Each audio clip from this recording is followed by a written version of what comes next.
তালের বড়া বানানোর জন্য আমি এখানে একটা তাল কুড়িয়ে নিয়ে কিছুটা নিয়ে নিয়েছি, কিছুটা একটা বাটিতে তুলে রেখেছি। এখানে আমি 1 কাপ মতো সুজি ভিজিয়ে রেখেছিলাম, সেটা দিয়ে দিয়েছি। তারপরে এখানে আমি ময়দা নিয়ে নিয়েছি পরিমাণ মতো। প্রত্যেকটা উপকরণ দেওয়ার পর একবার মিক্সড করে নিতে হবে। তারপরে মাখিয়ে নিয়ে আমি অল্প পরিমাণ লবণ দিয়েছি। দেখুন মাখাটা শক্ত হয়ে গেছে বলে আমি তুলে রাখা তালের শাঁসটা আবার দিয়ে দেবো আর একটু। দেখুন এরপরে আমি আবার ভালোভাবে মাখিয়ে নিয়ে পরিমাণ মতো চিনি দিয়ে দিয়েছি। আবার আমাকে ভালোভাবে মাখিয়ে নিতে হবে। মাখিয়ে নেওয়ার পরে দেখুন এরকম দেখতে হয়েছে। তারপরে চাল বাটাটা দিয়ে দিয়েছি।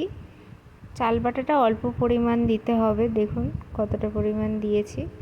তারপরে আবার মিক্সড করে নিতে হবে ভালোভাবে।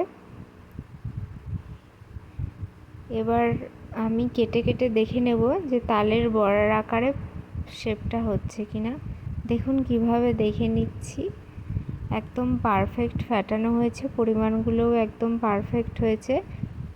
এবারে এরকম আমি 30 মিনিট মতো রেখে দেব রেস্টে।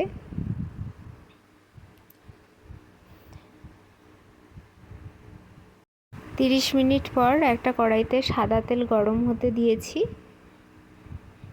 এবার সাদা তেল ভালোভাবে গরম হয়ে গেলে আমি একে একে তালের বড়াগুলো দিয়ে দেবো। এভাবে দেখে নিন, এরকমভাবে দিতে হবে।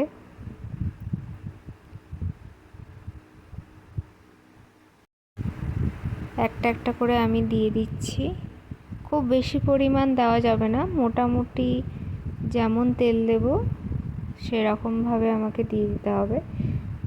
আর মিডিয়াম আঁচে ভাজতে হবে। দেখুন কত সুন্দরভাবে ভাজা হয়ে গেছে। আমি এবার তুলে নিয়ে তেল ঝারিয়ে নেব।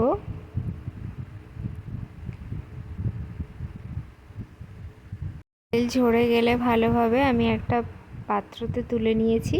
দেখুন কত সুন্দর হয়েছে।